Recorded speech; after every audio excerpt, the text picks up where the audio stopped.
நாதா எல்லோர்க்கும் நீயே ஓம் சாய் பாபா. என் பிள்ளையாகிய நீ கோடீஸ்வர யோகம் பெற்று பெரும் வளர்ச்சி அடைவாய். உன்னுடைய வளர்ச்சி யாராலும் இருக்காது. உன்னுடைய கடின உழைப்பாலும் உன்னுடைய முயற்சியாலும் தான் உன் வாழ்க்கையில் நீ முன்னேற்றத்தை அடைவாய். உறங்காமல் தூக்கமில்லாமல் நீ செய்த முயற்சியின் பலனாகத்தான் நீ அந்த கோடீஸ்வர ராஜயோகத்தை பெறப்போகிறாய். யாராவது உன்னை ஏளனமாக பார்த்தாலோ பேசினாலோ அவர்களின் சொல்லை காதில் வாங்கிக் கொள்ளாதே. பேசுபவர்கள் பேசிக்கொண்டுதான் இருப்பார்கள். உன்னுடைய முயற்சியாலும் உன்னுடைய மன நிம்மதிக்காகவும் நீ உழைத்து முன்னேறினாய். இது உனக்கு நன்றாகவே தெரியும். உன்னை சுற்றி இருப்பவர்களுக்கும் அது தெரிந்திருக்க வேண்டும் என்ற அவசியமில்லை. அதனால் உன்னை ஏளனமாக பார்ப்பவர்களும் பேசுபவர்களும் பேசிக்கொண்டே இருக்கட்டும். உன்னுடைய வேலையை செய்து கொண்டே இரு. உன் மனதிற்கு எது சரி என்று படுகிறதோ, உன் மனதிற்கு எது ஆத்மார்த்த திருப்தியோடு இருக்கிறதோ அந்த வேலையை திறம்பட செய்து கொண்டே இரு. அதுவே உன் வாழ்க்கைக்கும் உன் மனதிற்கும் நிம்மதியை அள்ளி அள்ளி தரும். நீ முயற்சி செய்து கொண்டே இரு. உன்னால் முடியும் வரை முயற்சி செய்து கொண்டே இரு என்று நான் கூறவில்லை.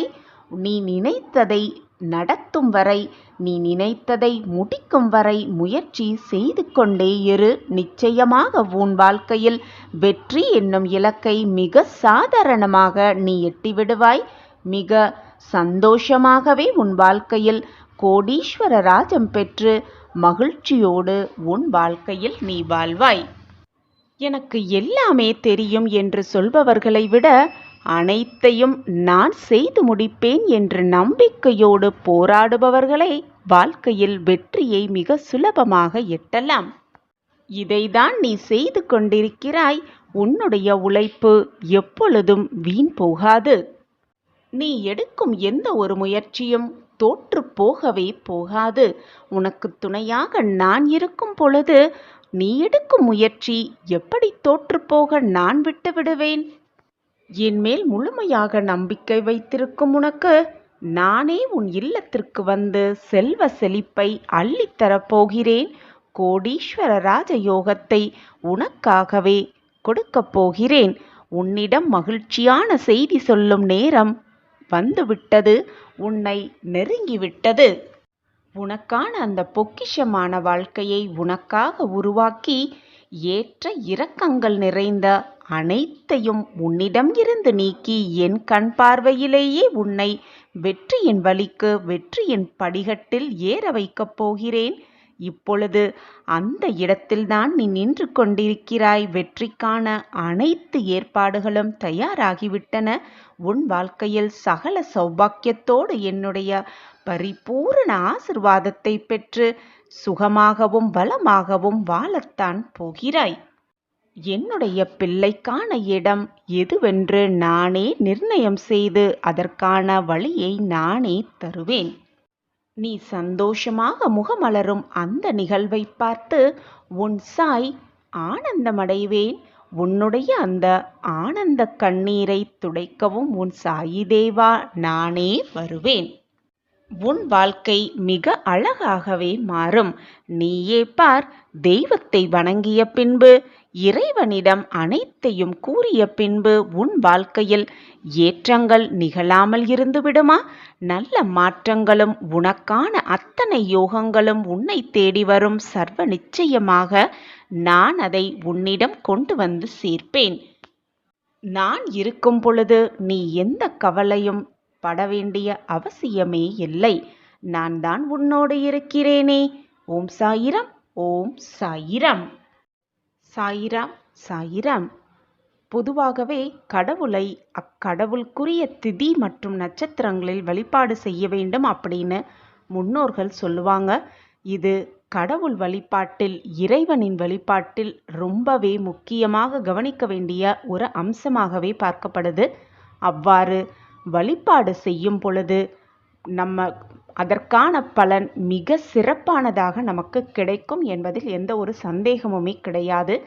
அப்படி நாம் வழிபட்டால் இறைவனின் அருள் கிடைப்பதோடு மட்டுமல்லாமல் நமது கர்ம வினைகள் நீங்கி நமது நியாயமான கோரிக்கைகள் எல்லாமே விரைவில் நிறைவேறும் என்பதுதான் நிதர்சனமான உண்மை. அப்படி வழிபாடு செய்வதில் நட்சத்திரங்களில் பொதுவாக யாருக்குமே சந்தேகம் வருவதே இல்லை. ஆனால் திதி அப்படின்னு வரும்போது நிறைய பேருக்கு சந்தேகம் நிறைய வருவதுண்டு. ஏனென்றால் திதியில் வளர்ப்பிறை திதி, தேய்பிறை திதி அப்படின்னு 2 வகையான திதிகள் இருக்கு. இவற்றில் எது இறைவனை வழிபட ரொம்பவே உகந்தது அப்படிங்கிற கேள்வி எல்லார் மனசுலையும் இருக்கத்தான் செய்யுது. நம்ம 2 திதிகளிலும் வழிபாடு செய்வதே ரொம்பவே சிறப்பானது அப்படிங்கிறது நம்ம முன்னோர்கள் சொல்லி வச்சிருக்காங்க. அந்த வகையில் பார்த்தோன்னா இன்னைக்கு வளர்ப்பிறை அஷ்டமி. பொதுவாகவே பைரவர் வழிபாட்டுக்கு அஷ்டமி திதி ரொம்பவே சிறப்பாக பார்க்கப்படுது. அது வளர்ப்பிறை அஷ்டமியாக இருந்தாலும் பரவாயில்ல, தேய்பிறை அஷ்டமியாக இருந்தாலும் பரவாயில்ல, 2 அஷ்டமி திதிகளுமே பைரவர் வழிபாட்டுக்கு ரொம்பவே முக்கியமாக பார்க்கப்படுது அப்படிங்கிறத எந்த ஒரு சந்தேகமுமே கிடையாது. ஆனால் 2த்துக்குமே சின்ன சின்ன வித்தியாசம் இருக்குது. தேய்பிறை அஷ்டமியை எடுத்துக்கொண்டோன்னா தேய்பிறை அஷ்டமியில் வழிபாடு செய்யும் பொழுது நாம் பைரவிடம் நமக்கு தீர்க்க வேண்டிய துன்பங்களை தீர்க்குமாறு வேண்ட வேண்டும். அப்படி வேண்டினோன்னா நம்மளுடைய தீர்க்க வேண்டிய துன்பங்களை பைரவ பெருமான் நிச்சயமாக தீர்த்தருள்வார். அதே போல வளர்ப்பிறை அஷ்டமி வழிபாடு செய்யும் பொழுது பைரவ பெருமானிடம் நமக்கு தேவையானவற்றை, நமக்கு வாழ்க்கைக்கு என்ன தேவையோ அதை தருமாறு வேண்டி வேண வேண்டும். அப்படி வளர்ப்பிறை அஷ்டமி திதிகளில் இவ்வாறு நம்ம வேண்டிக்கிட்டோன்னா நமக்கு தேவையானவை எல்லாத்தையுமே மென்மேலும் வளர்ந்து கொண்டே இருக்கும்படி பைரவ பெருமான் நமக்கு அருள் புரிவார். எக்காரணம் கொண்டும் நம்மளுடைய துன்பங்களை தீர்க்குமாறு வேண்டுதல் கூடாது. அப்படி தீர்க்குமாறு துன்பங்களை தேய்பிறை அஷ்டமி திதிகளில் பைரவ பெருமானிடம் வேண்டி பைரவ பெருமானின் பரிபூரண ஆசிர்வாதத்தை பெற்றுக்கொள்ளலாம். நம்ம முன்னோர்களின் வழிபாடை பார்த்தோன்னா பொதுவாகவே தேய்பிறை திதிகளில் ஆரம்பம் செய்து வளர்ப்பிறை திதிகளில் முடிப்பார்கள். இதுதான் அவங்க செஞ்சுக்கிட்டு வந்த வழிபாட்டின் ரகசியமாகவே இருக்கும். தேய்பிறை திதிகளில் நம்மளுடைய கர்ம வினைகள் அனைத்தும் அழிய தொடங்கும். பின்னர் வளர்ப்பிறை திதிகளில் நமது தேவைகள் எல்லாம் நமக்கு ஒவ்வொன்றாக கிடைக்க ஆரம்பிக்கும். இதனை எந்த கடவுள் வழிபாட்டிற்கு வேணாலும் நம்ம பின்பற்றி கொள்ளலாம். இதில் எந்த ஒரு தவறுமே இல்லை. இதை தான் நம்ம முன்னோர்கள் பின்பற்றி வந்தாங்க. நாமும் அவர்களை பின்பற்றி அவர்கள் செய்த வழிபாட்டினை நாமும் தொடர்ந்து நம் வாழ்க்கையில் சகல சௌபாக்கியத்தையும் பெற்றுக்கொண்டு வளமோடும் நலமோடும் வாழலாம். உன்னுடைய எண்ணங்கள் எல்லாமே வெளிப்பாடாக ஆகின்றது.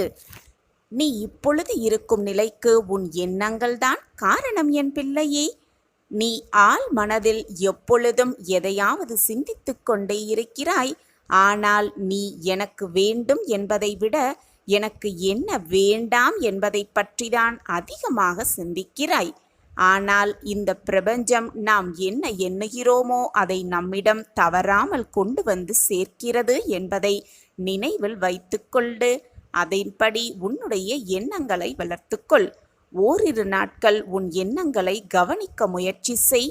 நீ பயப்படுபவற்றை பற்றி, கவலைப்படுபவை பற்றி, உனக்கு தேவையில்லாததை பற்றி எண்ணிக்கொண்டிருக்கிறாயா என்று முயற்சி செய், கவனிக்க முயற்சி செய். உன் சாயப்பா நான் இப்பொழுது உன்னை தேடி வந்திருக்கிறேன். உன் சோகத்திற்கான முடிவு வந்துவிட்டது. உன் சோகத்தை தீர்த்து வைக்க நான் முடிவு செய்துவிட்டேன். உலகத்தில் யாருமே போராட்டம் இல்லாமல் வாழ்க்கையில் வெற்றியடையவே முடியாது. வாழ்க்கையை வாழவும் முடியாது. போராட்டம்தான் வெற்றியின் முதல் படியாகவே இருக்கும். வாழ்க்கையில் ஜெயிப்பதற்கு தாழ்வு மனப்பான்மையை முதலில் விட்டுவிட்டு தன்னம்பிக்கையை அதிகப்படுத்தி கொண்டாலே போதும். மிக சுலபமாக வெற்றியடையலாம். வெற்றியை நம் வசம் ஆக்கிக் கொள்ளலாம். என்னதான் சூழலில் நீ சிக்கிக் கொண்டிருந்தாலும், என்னதான் சூழலில் நீ மாட்டிக்கொண்டிருந்தாலும், எந்த சூழலிலும் பயந்து விடாதே. அந்த பயமே உன் வாழ்க்கையில் உன்னை அடுத்த அடிக்கு கொண்டு செல்ல முடியவே முடியாது. பயமோடு இருப்பவர்கள் எதையுமே திறம்பட செய்து முடிக்கவும் முடியாது. வாழ்க்கையில் தோல்விகளும் ஏற்ற இறக்கங்களும் வந்து போவது சகஜம்தான். இந்த உலகத்தில் உள்ள அனைவருக்கும் இது பொதுவான விஷயம்தான். நீ மட்டும் அதற்கு விதிவிலக்கு அல்ல. இன்பமும் துன்பமும் கஷ்டமும் சந்தோஷமும் நிம்மதியும் ஆனந்தமும் எல்லாம் கலந்து இருந்தால்தான் அது வாழ்க்கையாகவே இருக்கும். வாழ்க்கையில் கிடைக்கும் அனுபவங்களை வைத்துக்கொண்டு லட்சியத்தை அடைவதற்கான பயணத்தை மேற்கொள்ள வேண்டுமே தவிர, சங்கடமான சூழ்நிலை வந்துவிட்டது, கஷ்டமான சூழ்நிலையில் நான் திக்கிக் கொண்டிருக்கிறேன், என் வாழ்க்கையில் மீட்டெடுக்க எவருமே இல்லையா என்று சோகத்தோடும் வேதனையோடும் உட்கார்ந்து விட்டால் மீதி இருக்கும் வாழ்க்கையை யார்தான் வாழ்வது? லட்சியத்தை அடையும் எண்ணம் மட்டுமே நம் மனதில் இருக்க வேண்டும். அந்த எண்ணம் நம் மனதில் இருந்துவிட்டாலே போதும். வாழ்க்கையில் என்ன செய்ய வேண்டும், என்ன செய்தால் லட்சியத்தை அடையலாம் என்ற எண்ணம் நம் மனதில் எழுந்து கொண்டே இருக்கும். மிக சுலபமாக வெற்றியை நம் வசம் ஆக்கிக் கொள்ளலாம். எது உன்னை துன்புறுத்தினாலும், எதுதான் உன்னை மனவேதனைப்படுத்தினாலும் கவலைப்படாமல் இரு.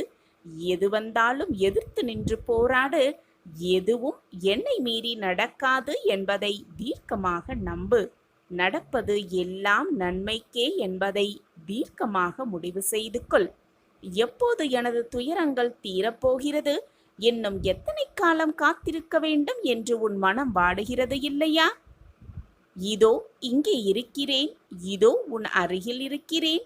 நீ உறங்கும் போதும், ஓய்வெடுக்கும் பொழுதும், வேலை செய்து கொண்டிருக்கும் பொழுதும், பலவிதமான பணிகளை மேற்கொள்ளும் போதும் உனது கண்களின் எதிரே உனக்கு முன்பாக நான் அமர்ந்து கொண்டு இருக்கிறேன். திரும்பும் திசையெல்லாம் நான் உன்னுடன் தான் இருக்கிறேன். நீ காண்கின்ற ஒவ்வொரு ஜீவராசிகளின் வடிவிலும் நான் உன்னை சூழ்ந்து இருக்கிறேன். ஏன் உன்னுள் இருக்கிறேன், நிழலாக தொடர்ந்து கொண்டும் இருக்கிறேன். கலங்காது, கலங்காதே, நடக்காது என்று நினைத்த காரியத்தை நான் நடத்தி முடிப்பேன். என்னுடைய குரல் உன் செவிகளில் கேட்கப் போகிறது. ஆம் குழந்தையே, எனது அன்பு செல்வமே, எனது அற்புதமான குரல் உன் செவிகளில் கேட்கப் போகிறது. அப்போது நான் உன்னுடன் இருப்பதை உணர்ந்து கொள்வாய். எனது குரல் மீண்டும் கேட்கும் தருணத்தில் என்னை முழுவதுமாக புரிந்தும் கொள்வாய். நான் இருக்கும்போது எதற்காக பயந்து ஓடுகிறாய்? எனது பார்வைக்கு மிஞ்சிய சக்தி என்று எதுவுமே இல்லை. நான் உனது நிழலாக இருக்கும்போது கலங்காதே. உனது வாழ்க்கையில் எது நடந்ததோ அவை அத்தனையும் நடந்து முடிந்து விட்டது. இனி எதுவும் உன்னை துன்புறுத்தப் போவதில்லை. வாழ்க்கையில் மிக வேகமாக வளர்ந்து வாழப்போகிறாய். கலங்காதே. அனைவரும் வியக்கும் வண்ணம் உயரத்தான் போகிறாய். தேவையில்லாமல் மனதில் கற்பனையை வளர்த்து கொள்ளாதே. என்னை மீறி எதுவும் நடைபெறாது. ஆம் என் குழந்தையே, உன்னுடைய சோதனை காலமெல்லாம் ஒரு முடிவுக்கு வந்தே விட்டது. உனக்கு வேண்டியதை எல்லாம் வழங்க நான் தயாராகிவிட்டேன். நீ கேட்டதையெல்லாம் கொடுப்பதற்கு நான் முடிவு செய்துவிட்டேன். எனதன்பு செல்வமே, நான் இருக்கிறேன் நிழலாக. உனக்காக நீ செல்லும் இடமெல்லாம் உனக்கு துணையாக எப்பொழுதும் உன்னப்பா உன்னோடு வந்து கொண்டிருக்கிறேன் என்பதை மட்டும் மனதில் பதிய வைத்துக்கொள். நான் இருக்கிறேன். உனக்கு என்று எழுதப்பட்டது நிச்சயமாக உன்னை நோக்கி வரும். நீ முயன்றாலும் சரி, முடியாவிட்டாலும் சரி, உனக்கு என்று எழுதப்பட்டது ஏதாவது ஒரு ரூபத்தில் உன்னை வந்து அடைந்தே தீரும். அதே போல உனக்கு கிடைக்கக்கூடாது என்று எழுதப்பட்டிருந்தால் நீ எவ்வளவுதான் முயன்றாலும், அதற்கான அத்தனை முயற்சிகளை எடுத்தாலும் கூட அது எப்படியும் உன்னிடம் வரப்போவதே இல்லை. இதுதான் வாழ்க்கையின் ரகசியமும் கூட. என்னதான் கவலைப்பட்டு வேதனைப்பட்டு கண்ணீர் சிந்திக்கொண்டே இருந்தாலும் நடப்பதுதான் நடக்கும். கண்ணீர் சிந்துவதாலோ வேதனைப்படுவதாலோ எதுவுமே மாறப்போவதே இல்லை. இதுதான் வாழ்க்கையின் ரகசியமும் கூட. இனி என்னால் பொறுத்து கொண்டு இருக்கவே முடியாது. நிச்சயமான ஒரு நல்ல நல்ல மாற்றம் என் வாழ்வில் நிகழ்ந்தே ஆக வேண்டும் என்று கூறுகிறாய். நான் அனுபவித்து வரும் இந்த நிலை மாறியே ஆக வேண்டும். நீங்கள்தான் எனக்கு உதவ வேண்டும். என் வாழ்க்கையில் நல்ல மாற்றங்களை கொண்டு வர வேண்டும். நல்ல காலத்தை எனக்காக உருவாக்க வேண்டும் என்று என்னிடம் வந்து வேண்டுகிறாய். கண்மணியே, இந்த பதிவு உன் கண்ணில் பட்டிருக்கிறது. அப்படியென்றாலே உனக்கு நல்ல காலம் ஆரம்பித்து விட்டது என்றுதான் அர்த்தம். தேடி அலைந்து சுற்றி திரிந்த நாட்களெல்லாம் போய் நல்ல காலமே உன்னை தேடி வந்து கொண்டிருக்கிறது. அதுவும் சுக்கிர திசையை கையோடு அழைத்து வந்து கொண்டிருக்கிறது குழந்தையே. உடனடியாக ஒரு மாற்றம் நிச்சயமாக நிகழும். அதை உன் சாயப்பா நிகழ்த்தி வைக்கப் போகிறேன். எனவே என் குழந்தையே, இன்பத்தையும் சந்தோஷத்தையும் அனுபவிக்க தயாராக இரு. உன் வேண்டுதல் எல்லாம் பலித்துவிட்டது. உடனடி மாற்றம் உன் வாழ்வில் நிகழத்தான் போகிறது. உன் சாயப்பா எப்பொழுதும் வாக்கு மீற மாட்டேன் பிள்ளையே. உன்னை நான் நிச்சயமாக தாங்கிதான் பிடித்து கொண்டிருக்கிறேன். உன் வாழ்க்கையில் மாற்றங்களை உண்டாக்கியே தீருவேன். இந்த மாற்றம் இப்பொழுது உன் வாழ்வில் நடக்கும் தடுமாற்றத்தை போன்றதோ? எப்பொழுது போல் நீ எதிர்கொள்ளும் ஏமாற்றம் போல் இருக்காது. உனது வாழ்வில் மிக சிறந்த முன்னேற்றமாகவே அது இருக்கக்கூடும். உன்னை வேண்டாம் என்று உதறி தள்ளியவர்கள் கண்கள் பார்த்திருக்கும் போதே நீ வாழ்க்கையில் உயர்த்தப்படுவாய். கோபுரத்தின் உச்சியில் உட்கார வைக்கவும் படுவாய். சாயிநாதரே, உங்கள் கருணை கொண்ட பார்வை ஒன்றே போதும். பட்ட மரம் கூட துளிர்த்துவிடும். குழந்தையே, நீ எவ்வளவு பெரிய வம்சாவளியை சேர்ந்தவனாக இருந்தாலும், ஒழுக்கத்தோடும் சிறந்த நற்பண்புகள் கொண்டு இருந்தாலும், வறுமையின் காரணமாக மிக கடினமான சூழ்நிலையில் இருந்தாலும் அனைத்தையும் ஏற்றுக்கொள்ளும் அளவிற்கு மன தூய்மையையும் தன்னலமற்ற சிந்தனைகளும் தன்னம்பிக்கையும் இப்படி எதுவுமே இல்லை என்றால் நீ இந்த உலகத்தில் எதையுமே எதிர்கொள்ளவே முடியாது. எதிர்கொண்டு சாதிக்கவும் முடியாது. பிள்ளையே, நீ வீட்டிற்குள் நுழையும் பொழுது உனக்கு முன் வந்து வரவேற்பதும், நீ வெளியில் செல்லும் பொழுது உன்னை வழி அனுப்பிவிட்டு துணையாகவும் வருவதும், உன் குரலுக்கு பதில் குரல் கொடுப்பதும் நானே தங்கமே. உன் வேண்டுதல்கள் தாமாக விரைவில் நிறைவேறும் என்பதை புரிய வைக்க இனி வெளிப்படையாக நான் செயல்படுவேன். செயல்பட்டு கொண்டே இருப்பேன்.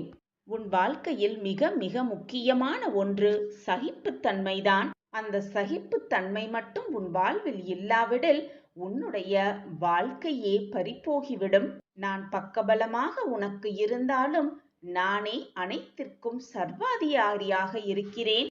நான் சர்வ அதிகாரியாக இருந்தாலும், அனைத்துமே எனக்கு கட்டுப்பட்டு இருந்தாலும், உன்னிடம் நிலையான உண்மையான பக்தியும் அன்பும் பொறுமையும் இருந்தால் மட்டுமே நான் உன்னை உன் அனைத்து பிரச்சனைகளிலிருந்தும் பாதுகாக்க முடியும். உன் நம்பிக்கையையும் சகிப்புத்தன்மையையும் தைரியத்தையும் அதை மட்டும்தான் நான் உன்னிடம் இருந்து எதிர்பார்க்கிறேன். வேறு எதுவுமே எனக்கு தேவையில்லை பிள்ளையே. உன் வாழ்வில் நல்ல மாற்றங்களை உருவாக்க உன் சாயப்பா உழைத்து கொண்டுதான் இருக்கிறேன். என்னுடைய எண்ணப்படி திட்டப்படி எல்லாம் உனக்கு நல்ல நேரத்தில், தகுந்த நேரத்தில், அதற்கு என்று உருவாக்கப்பட்ட நேரத்தில் உன்னிடம் வந்து சேரும். குழந்தையே, உன் வாழ்வில் இருள் நீங்கி பிரம்ம முகூர்த்தம் ஆரம்பமாகிவிட்டது. அப்படியே உனது கஷ்டங்களும் பிரச்சனைகளும் முடிந்து போகும். எல்லா துன்பங்களும் விலகி புத்துணர்வோடு நீ உன் வாழ்க்கையில் இனி இருக்கப் போகிறாய். அதற்கு உன் சாயப்பாவே சாட்சி. குழந்தையே, சாயப்பாவை வணங்கியும் அனைத்து பிரச்சனைகளையும் அவர் காலடியில் சமர்ப்பித்து விட்டாலும் துன்பங்கள் தொடர்ந்து கொண்டே இருக்கிறதே என்று கவலை கொள்ளாதே. நான் உனக்கென்று ஓர் திட்டம் வைத்திருப்பேன். அப்போது நீ யாரும் எட்ட முடியாத உச்ச நிலையை நிச்சயமாக அடைவாய். என் திட்டப்படிதான் எல்லாம் நடந்து கொண்டிருக்கிறது பிள்ளையே. என்னை மீறி எந்த தீங்கும் உன்னை நெருங்கவே முடியாது. தைரியமாக இரு என் பிள்ளையே. உன்னுடைய மங்களகரமான வருகைக்காகவே நான் காத்து கொண்டிருக்கிறேன். சாயப்பா என் வாழ்வு நன்றாக ஆகிவிட்டது. நான் இப்போது மகிழ்ச்சியாக இருக்கிறேன். துன்பங்கள் எல்லாம் என்னை விட்டு விலகிவிட்டது. நான் ஆனந்தக் கடலில் தத்தளித்துக் கொண்டிருக்கிறேன் சாயிநாதா என்று நீ என்னிடம் வந்து எப்பொழுது சொல்வாய் என்று ஏக்கத்தோடு நானும் காத்து கொண்டிருக்கிறேன் என் பிள்ளையே. என்னை ஏமாற்றி விடாதே. உனக்கு துணையாக நான் இருக்கிறேன். நம்பிக்கையோடு செயல்படு. நிச்சயமாக வெற்றி உனக்கு நிச்சயம். வாழ்க்கை வாழ்வதற்குதான் குழந்தையே. நான் உனக்கு உன்னுடைய மனநிலையை புரிந்து கொண்டுதான் அழைப்பு விடுத்திருக்கிறேன். என் அழைப்பை ஏற்றுக்கொண்டு எனக்கு பிடித்ததை உன் கையில் எடுத்துக்கொண்டு விரைந்து வா என் கண்மணியே. அப்பா உனக்காக விழி திறந்து கொண்டு எனது தர்பாரில் என் பிரியமான கண்மணிக்காக காத்து கொண்டிருக்கிறேன். எனது அனுமதியின்றி எதுவுமே நடக்காது என் பிள்ளையே. எனது அனுமதியின்றி எவருமே என் மண்ணில் பதம் பார்க்கவே முடியாது. நான் அழைத்தால் மட்டுமே உன்னால் என்னை வந்து காண முடியும். என்னுடைய ஆசிர்வாதத்தை பெற்றுக்கொள்ளவும் முடியும். அவ்வளவு பொக்கிஷமான பிள்ளை நீ. வாழ்க்கை சக்கரத்தில் அனைத்தையும் பார்க்க தயாராக இருக்க வேண்டும். வாழ்வு அவ்வளவு சுலபமானது கிடையாது. இன்பம் துன்பம், மேடு பள்ளம், கஷ்டம் நஷ்டம், சந்தோஷம் ஆனந்தம் என்று அனைத்தும் மாறி மாறி வருவதுதான் வாழ்வு. நடப்பது எல்லாமே மாயையான தோற்றத்துதான். இன்று ஒரு நாள் உனக்கு வரும், நாளை வேறொருவருக்கு, மற்றொரு நாள் வேறு ஒருவருக்கு வரும். ஆகையால் கவலைப்படாமல் எப்பொழுதுமே மகிழ்ச்சியாக இருக்க கற்றுக்கொள். எல்லாம் உன் வாழ்வில் தலைகீழாக மாறப்போகிறது என்ற நம்பிக்கையோடு இரு. இன்று மாறவில்லை என்றால் நாளை மாறும். நாளையும் மாறவில்லை என்றால் என்றாவது ஒரு நாள் மாறித்தான் ஆக வேண்டும். உன்னுடைய கோரிக்கைகள் எதுவாக இருந்தாலும், உன்னுடைய பிரார்த்தனைகள் எது வேண்டுமானாலும் இருந்தாலும் நிச்சயமாக நான் அதை உனக்காகவே உருவாக்கி தருவேன். கடன் தொல்லைகளெல்லாம் உன்னை விட்டு விலகப் போகிறது. வர வேண்டியது உன்னிடம் வந்து சேரும். செல்வ செழிப்போடும் மகிழ்ச்சியோடும் ஆனந்தத்தோடும் நீ வாழ்வதற்கு நம்பிக்கை என்ற ஒன்று உன் மனதில் முழுமையாக இருக்க வேண்டும். பொறுமையாக காத்திருக்க கற்றுக்கொள்ள வேண்டும். இந்த செய்தியை நான் உனக்கு மீண்டும் மீண்டும் வலியுறுத்தி கொண்டே இருக்கிறேன், நினைவுபடுத்திக் கொண்டே இருக்கிறேன். ஆனால் உன்னுடைய பிரச்சனைகளாலும் போராட்டங்களாலும் ஏனோ நீ அதை வாங்கவும் மறுக்கிறாய், நிறைவேற்றவும் மறுக்கிறாய், புரிந்து கொள்ளவும் மறுத்து விடுகிறாய். நம்பிக்கையோடு இருக்கும் என் பிள்ளையை எப்பொழுதும் சாயப்பா விட்டுவிடவே மாட்டேன். நீ விரும்பிய வாழ்வு, நீ விரும்பிய வேலை, இது நாள் வரை எதற்காக காத்திருந்தாயோ அனைத்தும் உன்னை சேர்ந்து உன்னிடம் சேரும் நேரம் வெகு தொலைவில் இல்லை. நான் அதை உன்னிடம் கொடுப்பதற்காகவே அனைத்து வேலைகளையும் செய்து கொண்டே இருக்கிறேன். நம்பிக்கையோடு இரு, பொறுமையாக இரு. உனக்கு வரவேண்டியது உன்னிடம் வந்தே தீரும். என் அன்பு குழந்தா, உன் வாழ்வில் யார் என்ன சதி செய்தாலும் இறுதியில் வெல்லப் போவது நீயாகத்தான் இருப்பாய், நீயாகத்தான் இருப்பாய். இன்னும் சில காலம் பொறுமையாக இரு. உன்னுடைய வேண்டுதல்கள், விருப்பங்கள், ஆசைகள் அனைத்தையும் நான் ஒவ்வொன்றாக நிறைவேற்றித் தருவேன். உனக்காகவே நிறைவேற்றுவேன். நான் உன்னோடு இருக்கும் வரை ஒவ்வொரு நாளும் ஒவ்வொரு நொடியும் எந்த ஒரு வீண் பயமோ வேதனையோ கலக்கமோ தேவையே இல்லை. நான் உன்னோடு இருக்கும் வரை உனக்கு ஏன் பயமும் குழப்பும்?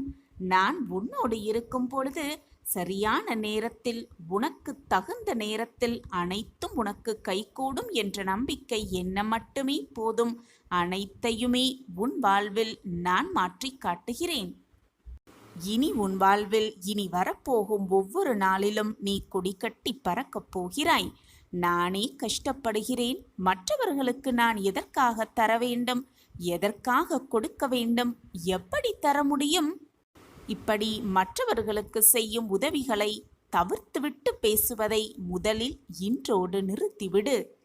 நான் இருக்கும் வரை கடுகளவும் கலங்காதே. உன்னை எவரிடத்திலும் நான் விட்டு தரமாட்டேன், விட்டு கொடுக்கவும் மாட்டேன். எப்பொழுதுமே நான் நன்றாக இருக்கிறேன், மற்றவர்களுக்கு உதவுகிறேன், என்னால் முயன்றதை மற்றவர்களுக்கு தருகிறேன், நான் கண்டிப்பாக தருவேன், கண்டிப்பாக உதவுவேன், நான் நன்றாக இருக்கிறேன் என்று உன்னுடைய வார்த்தைகளை இப்படி மாற்றி பிரயோஜனப்படுத்திப்பார். இப்படி பேசிப்பார். உன் வாழ்வு எப்பொழுதுமே நன்றாகவே இருக்கும். உன் வார்த்தைகளாலும் உன்னுடைய எண்ணங்களாலும். என்னை சரணாகதியடைந்தால் உன்னை நான் பாதுகாப்பேன் குழந்தையே. பொறுமையாக இரு. அப்பா உனக்காக நான் இருக்கிறேன் நிழலாக. நீ செல்லும் இடமெல்லாம் உனக்கு நிழலாக நான் உனக்கு துணையாக இருப்பேன். உன் வாழ்வு தலைகீழாக மாறப்போகிறது. நான் இருக்கிறேன் அனைத்திற்கும் சாட்சியாக. எனக்கு யாருமே மரியாதை கொடுக்கவே இல்லை.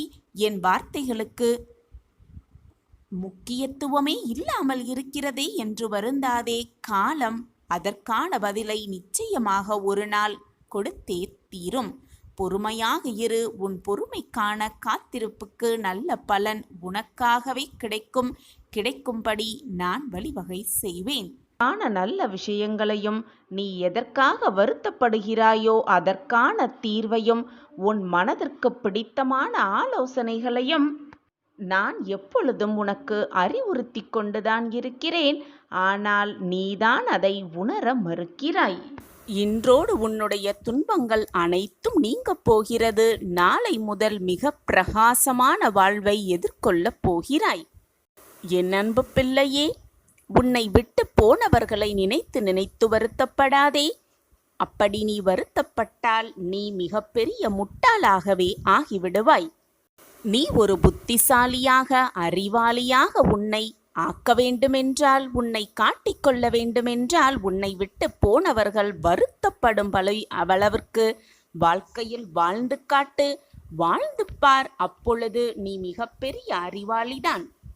எந்த ஒரு இக்கட்டான சூழ்நிலையில் நீ இருந்தாலும், என்ன ஒரு கஷ்டமான சூழ்நிலையில் நீ சுழன்று கொண்டிருந்தாலும் எப்பொழுதும் நம்பிக்கையை மட்டும் இழந்து விடாதே என் பிள்ளையே. அப்பொழுதுதான், அந்த நேரத்தில்தான் நீ மிக நம்பிக்கையோடும் மிக பொறுமையோடும் மிக தைரியத்தோடும் இருக்க வேண்டும்.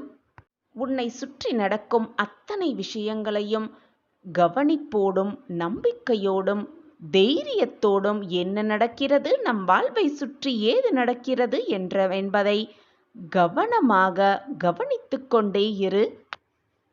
ஏனென்றால் உன் கஷ்டத்தோடு கஷ்டமாக உன்னுடைய பிரச்சனைக்கு நடுவே ஏதாவது ஒரு ரூபத்தில் என் பிள்ளைகள் கஷ்டப்படுவதை பார்க்க சகிக்காமல் நான் ஏதாவது ஒரு ரூபத்தில் வந்து உனக்கு உதவி புரிவேன் என்பது உனக்கு தெரியும் தானே.